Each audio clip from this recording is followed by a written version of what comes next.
আর যাদবপুরের পর নজর রাখবো সল্টলেকের দিকে। সল্টলেকে আইটি কর্মীর শ্লীলতাহানি, তরুণীর শ্লীলতাহানির অভিযোগে ধৃত এক।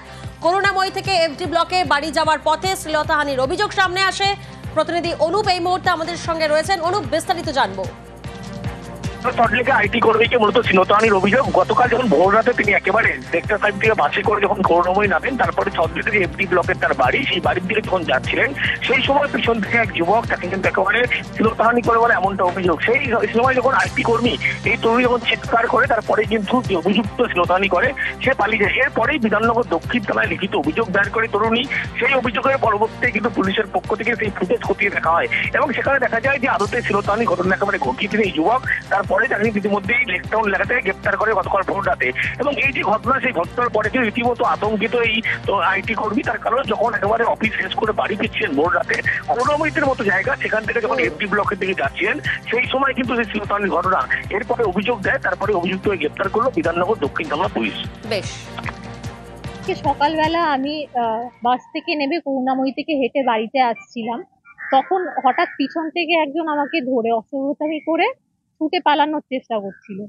যখন দেখেছে যে আমি পিছনে ছুটে দৌড়াচ্ছি তার পিছনে, সেই আমাকে অনেকটা রাস্তা ঘুরিয়ে তারপরে বাইকে উঠে চলে গেছে। আমি তখনই আমার হাজবেন্ডকে কল করে বললাম। তারপরে আমরা বিধাননগর সাউথ পুলিশ স্টেশনে গিয়ে কমপ্লেন করি। ওনারা এসে সিসিটিভি ফুটেজ দেখেন ওখানে, তারপরে ওরা পুরো ইনভেস্টিগেট করেন আর খুব অ্যাক্টিভলি কাজ করেছেন ওনারা।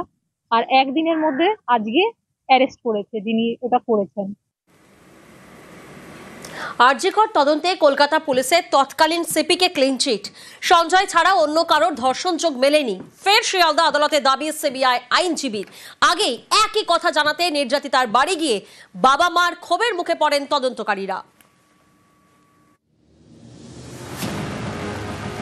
আরজিকর দুর্নীতি তদন্তে স্ট্যাটাস রিপোর্ট পেশ করে সিবিআই। তার আগে মঙ্গলবার আরজিকরের নির্যাতিতার বাড়ি যান তদন্তকারীরা।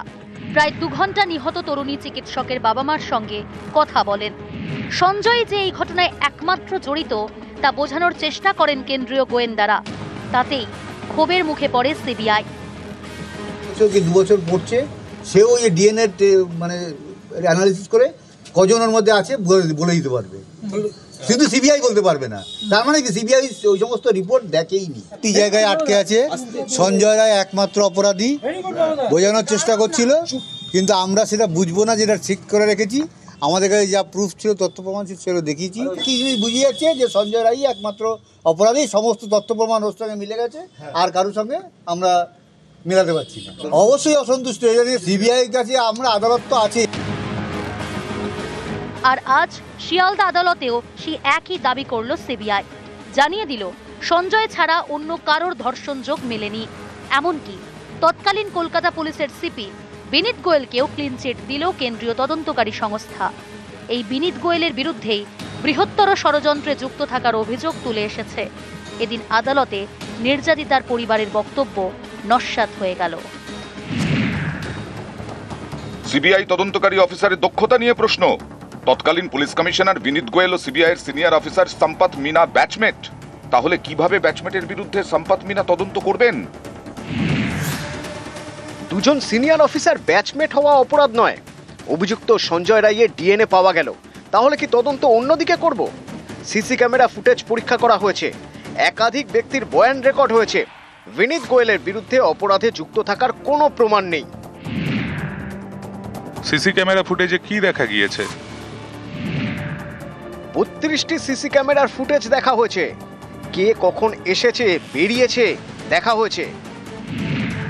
ঘটনাস্থলে পৌঁছতে আরো 2টো রাস্তা আছে। যে ফুটেজে সঞ্জয়ের উপস্থিতি দেখাচ্ছেন সেটি একটি সিসি ক্যামেরার ফুটেজ। সিবিআইয়ের একটাই বক্তব্য, সাজা করিয়ে দিয়েছি। আদালত তদন্তের অগ্রগতি জানতে চেয়েছে। তদন্তের অগ্রগতি কি আছে? 4 জন চিকিৎসারত ছিলেন ওই রাতে, তাদের কেন হেফাজতে নিল না সিবিআই? আরজিকর ছাড়া আমরা বাইরের ট্রাফিকের ফুটেজ দেখেছি। সঞ্জয়ের ডিএনএ ম্যাচ করেছে। যে 4 জনের কথা বলা হচ্ছে তাদের লাই ডিটেকশন টেস্ট হয়েছে। যারা জড়িত নন তাদের কেন আমরা গ্রেপ্তার করব? তথ্য প্রমাণ না পেলে কিভাবে গ্রেপ্তার করা হবে? নতুন কিছু আউটকাম আমরা দেখতে পাইনি, যেটা আজকে আমরা কোর্টেতে তুলে ধরেছি। সঞ্জয় রায় ছাড়া 2 জনকে ওনারা অ্যারেস্ট করেছিল, সন্দীপ ঘোষ এবং দিদেন ওসি টালা অভিজিৎ মণ্ডল। তো আমরা সেটাই বলেছি, যদি ওনাদেরকে যখন অ্যারেস্ট করে ভেতরে রেখেছিলেন তখন ওনাদের বক্তব্য ছিল সিবিআই এর যে ওনাদের বিরুদ্ধে অনেক তথ্য আছে। তাহলে যদি এতই তথ্য থেকে থাকে তাহলে চার্জশিট দিচ্ছে না কেন? আজকে আমাদের যেই হতাশা যেইগুলো হচ্ছে সেটা ইনভেস্টিগেশন এজেন্সির ব্যর্থতার জন্যই। নিউজ 18 বাংলা। 2025 সালে জারি করা এসএসসির নিয়োগ বিধি কার্যত বহাল রাখলো কলকাতা হাইকোর্টের ডিভিশন বেঞ্চ। এই বিধি অনুযায়ী 40 বছরের ঊর্ধ্বে কেউ পরীক্ষায় বসতে পারবেন না। টিচিং এক্সপিরিয়েন্স হিসেবে পাওয়া যাবে 10% নম্বর। চাকরিহারারা পাবেন বয়সের ছাড়, আর দাগিরা পরীক্ষায় বসতে পারবেন না। গত 3রা এপ্রিল সুপ্রিম কোর্টের রায়ে এসএসসির প্রায় 26,000 জনের চাকরি যায়।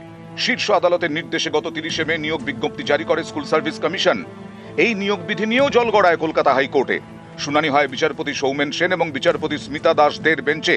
বুধবার দেওয়া হলো রায়। এসএসসির নিয়োগ বিজ্ঞপ্তি চ্যালেঞ্জ করে যে মামলা তা খারিজ করে দিল কলকাতা হাইকোর্টের ডিভিশন বেঞ্চ। অর্থাৎ 2025 সালের মে মাসে জারি করা এসএসসির নিয়োগ বিধি বহাল রইল।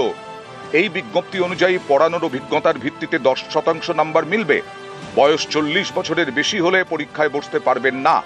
চাকরিহারারা বয়সজনিত ছাড় পাবেন।